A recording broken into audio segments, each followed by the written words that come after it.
Mother Anna is slowly but surely overcoming the loss of Takiti and is starting to act more like herself. Over the years, zoo officials say extensive modifications were made to the enclosure and care protocols were also added to prevent deaths like this from happening.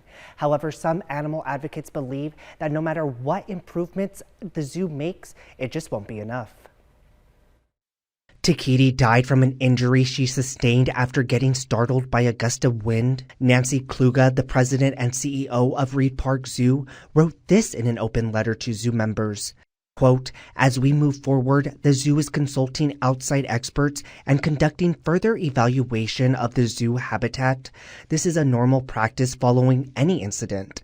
As we understand, it is important to draw from the experience and knowledge of others in our field." Kluge says they will seek advice and the best research on how to improve the zebra enclosure in the future. Brittany Michelson, the wild animals campaign specialist with In Defense of Animals, disagrees. Animals belong out in a peaceful environment, out in nature where they're not in an artificial setting. In that open letter, Kluge adds, quote, "As an AZA accredited zoo, we adhere to the best practices and meet these high standards for our habitats, including modifications made in preparations for all births. Still, we want to go beyond the standard." She goes on to say the zoo's animal care staff will keep a watchful eye on Anna to make sure she's healthy and recovering. Michelson says there is only so much a zoo can offer.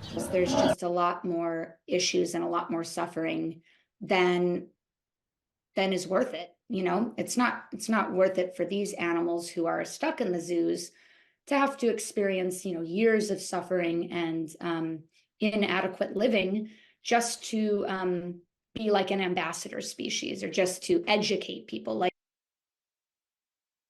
In that open letter, Kluge says zoo staff will keep doing their part to go above and beyond to make sure all animals in their care are taken care of and have the best and safest enclosure. Reporting live in studio, Alex Valdez, 13 News.